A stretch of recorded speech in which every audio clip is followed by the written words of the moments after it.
You know, getting out of prison, learning about life and growing up and losing and gaining momentum in your life to do positive things and remain positive is really difficult, especially when you feel that no matter what you do or how you do it, the world is against you. You know, it's really difficult to try to dig yourself out of a hole that you had no control over. And trying to be a father and a grandpa and an uncle and just trying to be an all-around good person. It's really, really difficult because, you know, sometimes it seems like you're by yourself and that things don't come out quite like you want them to, you know? And it's hard to maintain the positiveness in life and trying to hold on and not allow the streets to take you back to where you know you don't want to go. It's just hard, you know, it's just real hard, you know, real difficult. And, you know, as a young man, you try to stay positive and do the right thing and not end up back where you don't want to be, where you can't be any help or any assistance to anybody at any time. It's just terrible, you know? It really is. Trying to stay positive and do right. Because it's so easy to do wrong. It's so easy. And you don't want to do that. You want to stay out and stay free and stay relevant and also try to follow your dreams and just basically do the right thing.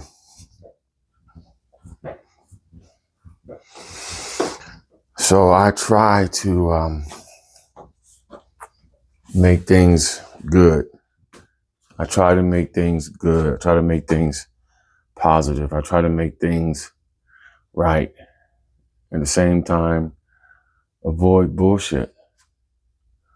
Avoid situations that you know is going to take you back to where you can be no assistance, no help, just to sit in a cell and just rot. You know, it's hard, man. You know, because it seems like you just want to, seem like the universe just wants to have you fail, to have you be of no good. I know the devil is constantly at odds. I know the devil is constantly, how can I say, the devil is constantly trying you, it seems. It seems like the devil is always, I don't know, it's like he's always getting at you, you know? And as a positive human being who wants to succeed and help everybody else around him succeed, it gets really difficult at times. And as a man of integrity and responsibility, you know,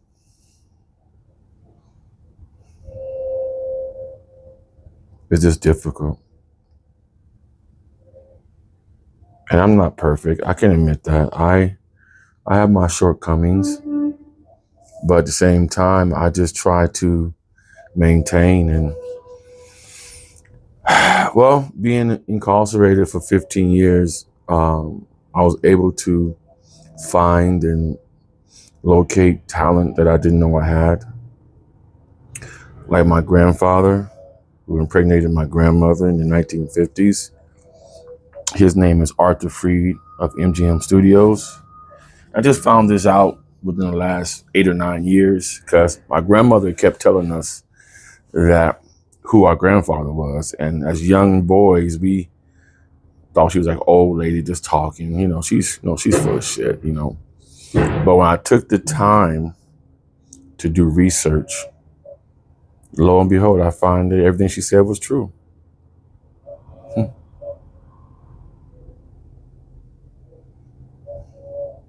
And so since then, I've been on a personal mission to get the information out about my grandfather, not necessarily for financial gain. Let's get that straight. It's not about financial gain. It's about acknowledgement. Acknowledgement of my mom. I don't want her to be pushed aside, or her legacy or her journey in life. I don't want it to be swept under the rug, or, the fact of the matter, an illegitimate child or a love baby or a love child. I want my grandmother to be acknowledged for her representation of who she was at that time. So it took me a long time. I've been out 20 years. I've been free for 20 years. I went in prison when I was 20 years old, and I got out when I was 36. And I've been on a personal mission from that point on to be successful and to be positive and to be an upstanding citizen of the United States of America, period. I can vote now, have a decent job, family, the whole nine. I have nothing to complain about. God has blessed me and put me in good positions in order to prosper, so to speak. Some of the talents that I was talking about that I found out was poetry, the ability to write, to short stories, novels, movie scripts, and all this stuff is self-taught. I went to prison I was in county jail at 20, and I turned 21 in the county jail on my way to prison. So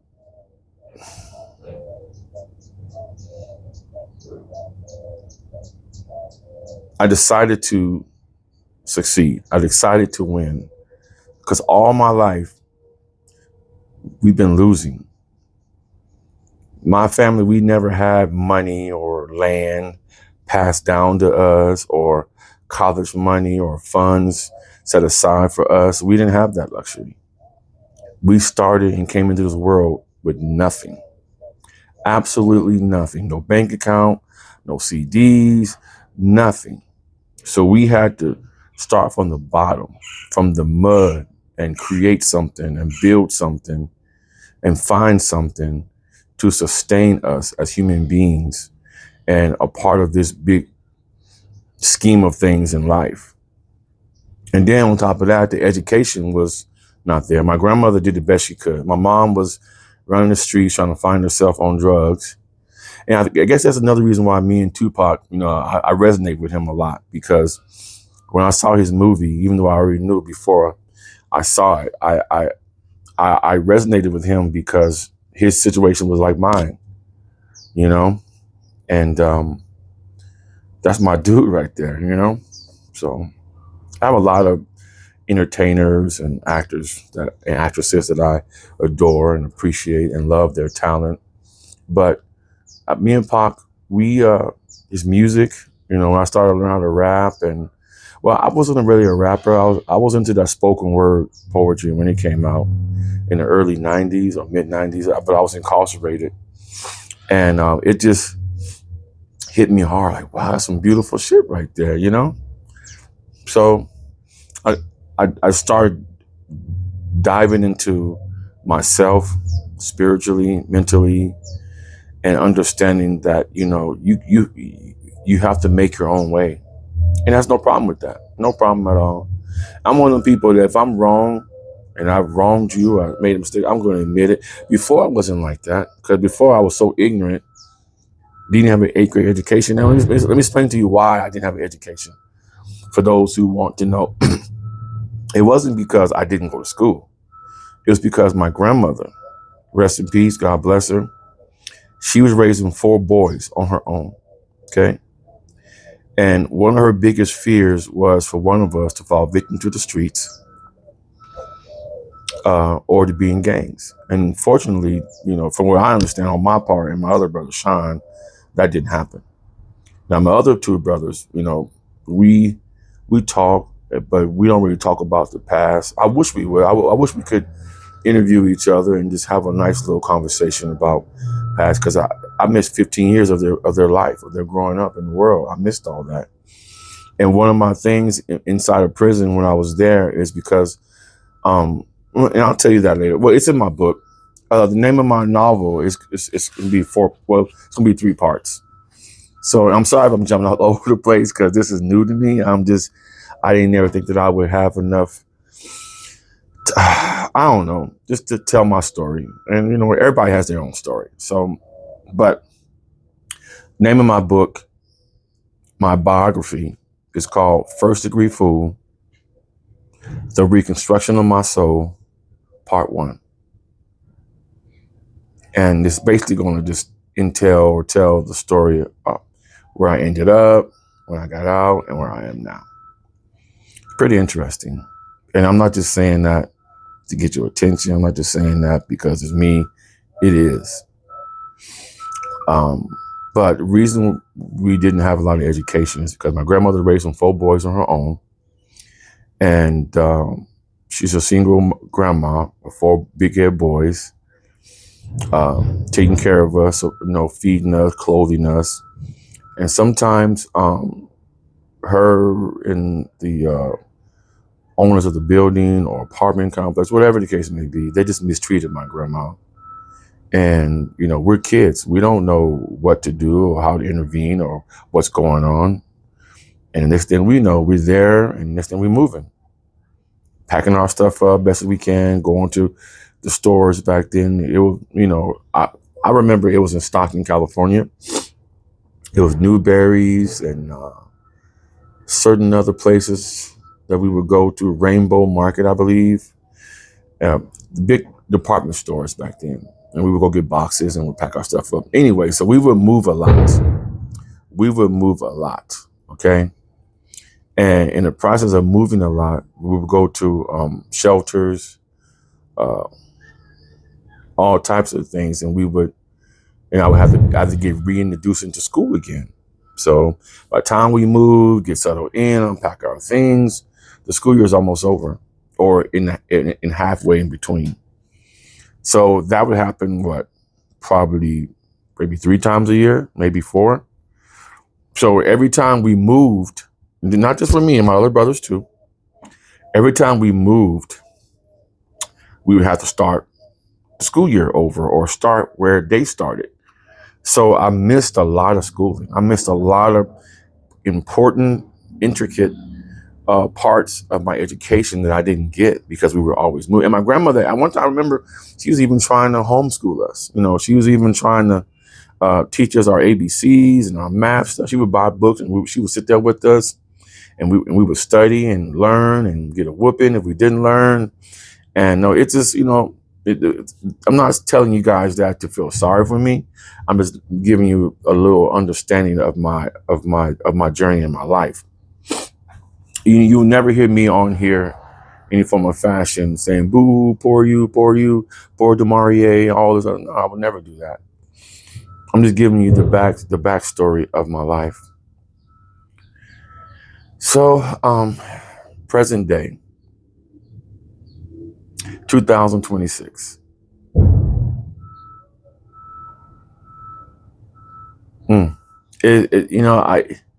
It's just difficult for me sometimes to be on a social media platform telling my business. And I'm not doing it for views. I'm not doing it for clout. I just, have something to say. And for a long time, I didn't. I'm like, not nobody's going to care about my life, what I've been through, how I made it, getting shot by accident, and then working through that, and then romantic lifestyles and women. And, I never did drugs, never experimented. But I was involved, in the street pharmaceutical type of situation in various times of my life. And now at this age of, in my 50s, I said, well, maybe I need to tell my story, maybe my story can help some other people. Like, I have a big heart, my mom was uh, strangled by her boyfriend, and to the point where she received irreversible brain damage. And I was incarcerated when that happened. No, I wasn't. You see what I mean? It's all a blur. It's so, forgive me. No, was I? No, I wasn't.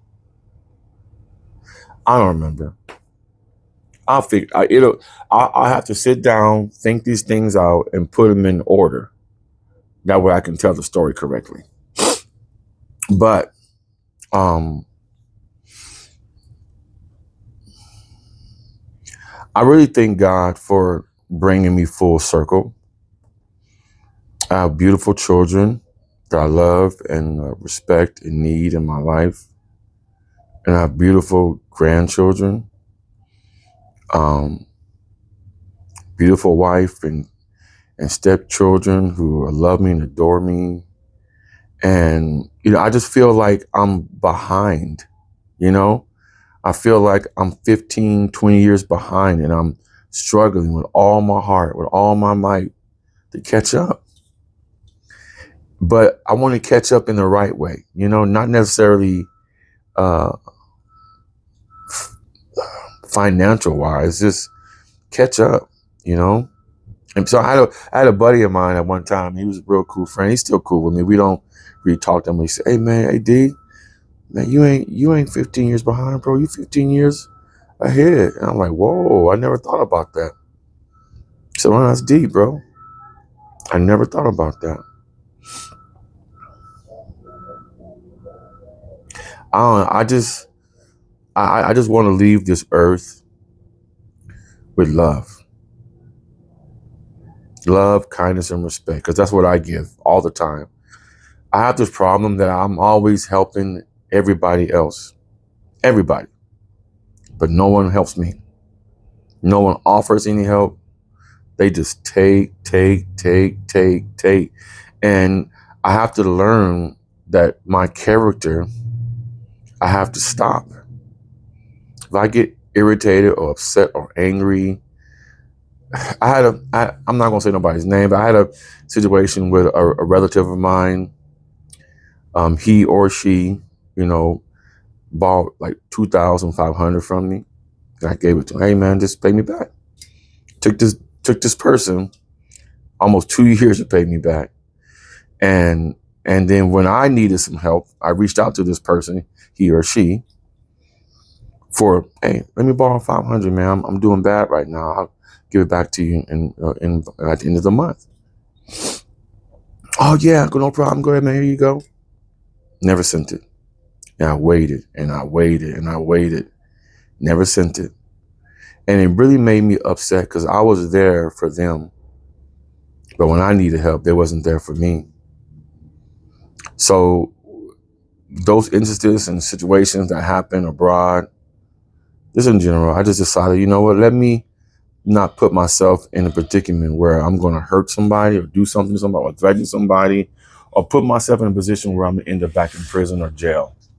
Because I've come so far. I've done so well for myself in this free world where, everything's your oyster. You can get whatever you want if you work hard for it. Work hard for it illegally or work hard for it legally. You can get it.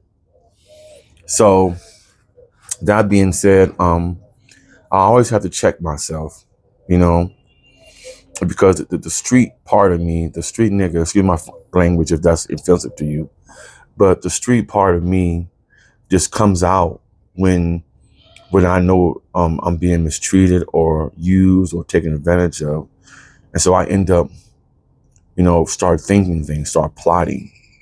And that's not me. It's a part of me, who I used to be, but it's not me. So I go to God in prayer, and I get some quiet time, and I just contemplate, and I do my pros and cons on each situation. I have to, because I'm really a logical person.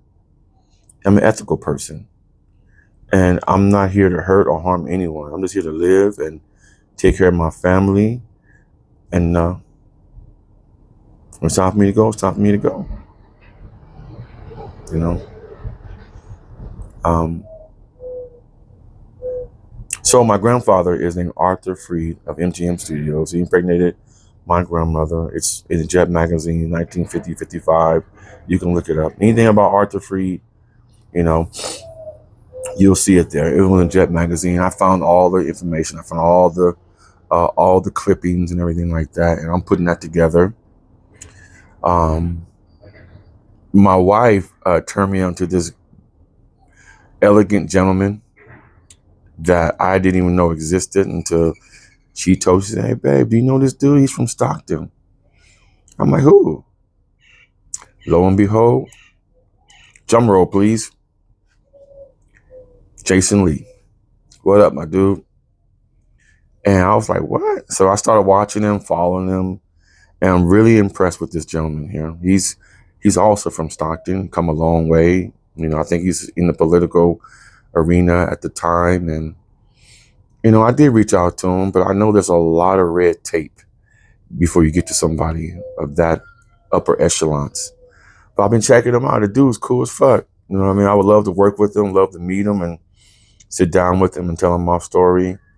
You know, because she even found the old tape, old video she showed me the other day where he was on some Ricky Lake or some kind of talk show when he was a player, had the long hair like Ice-T, and had it going on. You know, I'm like, wow, what a complete change, what a complete shift in life. You know, and it just shows you that we don't know what God has in store for us. You know, and we don't know where we would be 10, 15, 20 years from now. Excuse me. Yeah, so hopefully one day he'll see this and I get to meet him and talk to him and maybe interview with him. Maybe he can help me, catapult what I have to offer to the world in a more positive way. And I can help him also. It's not all about take like most people do. I'm a giver, and that's my problem. I have a good heart, big heart. Oh, and I met his best friend, and I got a picture of her. I should have showed y'all. Tiffany Haddish, when she came down here to Phoenix. Her and Laurel. I think when she first started comedy. Funny as fuck then and funny as fuck now. That girl is hilarious. Keep doing what you're doing, sister. But yeah, I got a picture with his best friend. I'm hugged up with her. Cool person. And I thought about, I said, well, let me just probably try to get at him that way. And I said, nah. So if it's meant to be for me to meet him and for us to help each other in some form of fashion, because I'm a Conway cat. You know what I mean? Everybody know if you Conway Projects, Edison High School, Stagg High School. You know what I mean? I was at the marina. I used to go down there as a kid. I would fish with those big ass carps. I think that was before all the grass and all that stuff grew. I went back a few times, and I would catch big ass carps, man, like 10, 15 pound carps, and pulling them up or have them on a stringer. And the Filipino people, I didn't know at the time. I said, I'm a kid. I'm just growing up. Fishing was my thing at one time. It was so good that I could have been the bass champion fisherman, like Tiger Woods is. I could have been that. But this was before they had Ultra Sports. But anyway, I would do that, and that was my hustle, believe it or not. When I would catch those big ass carp, because I didn't even know how to cook them. It was just fun for me just to fish. I wasn't in no gangs. I wasn't in robbing nobody's houses. I wasn't doing none of that. And that was my pastime, go down there, catch some carp, and then, not figuring things out. And they would, hey, what kind of fish you catch? I would pull up the string. I would show them, and hey, you want to sell them? And there it goes. I had a business. I will catch big ass carp. And certain Filipino families who knew I was there on certain days would come down to Stockton Marina, and they would find me, and I'll pull up my catch, and they would buy my fish from me because they're fresh. They're still alive. So I would make 20, 30, $40, you know what I mean, in one day. To me, that's a lot of money as a 16, 17. No, I'm lying. 11, 12, 13, maybe 14. Yeah, in that age range, you know. So that was my first job besides mowing lawns. And I would mow lawns when I was 11 or 12. No, I was 13 or 12 mowing lawns with a push mower, the old school push mower in Pittsburgh, California. That's when I was homeless at 13 because my mom then was on drugs. My stepdad named Ronald Paul had 3 kids, and my mama had 4 boys, which was us. And we were homeless. We had nowhere to go. We all lived in a 4-door LTD car. And I got out. I was older, so I couldn't live like that. And I got out and found me a job. And just one of these guys gave me a lawnmower. And I would go around the neighborhoods in Pittsburgh, California, mowing the old ladies' yards. You know, they would give me the sun tea they would be drinking. They would feed me sandwiches. They treated me really well. They really did. All them older ladies, white lady, black, Mexican, whatever. When I would come down the street with my lawnmower, and they would just treat me so good. And I appreciate every single one of you. I know they're dead and gone by now, but they're still in my heart because I remember how they treated me. They treated me good. And I remember this old white guy, he let me, he found that I was homeless because you could tell my clothes, my shoes, you know. And I would go to the local Catholic churches when they had free lunches. That's how I would eat. And I would see my mom and my stepdad every now and then in the car with my brothers and sisters, you know. The trunk was so full of clothes, you couldn't hardly close it, tie a string on. And then my brother Donnell, being a kid, he put something inside the ignition when it messed that up. My stepfather had to figure out how to hot wire the car so it'll run. And I would see them, you know, that's my family. You know, even though I was homeless, I still gave them $10 or $15 of the money that I was earning. Because, you know, that's what I do, you know, at a young age, 10, 11, or 12. But, you know, my life has been, you know, and that's why I titled my book, you know, and I think God gave me that title, The Reconstruction of My Soul, Part 1. You know, it's called First Degree Fool, The Reconstruction of My Soul, Part 1.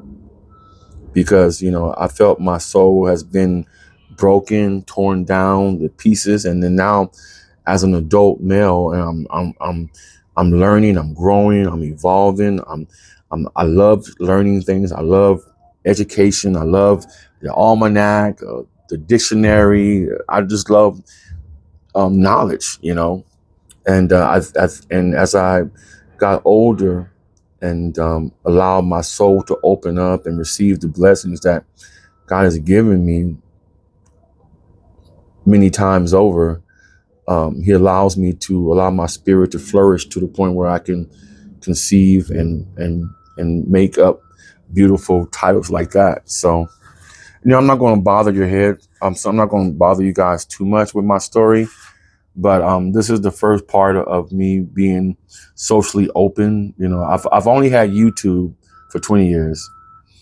I know I know TikTok and Instagram are the new YouTubes. And I think for a long time, by the way, I'm going to get it. I'm going to do it. I'm going to get out of my comfort zone.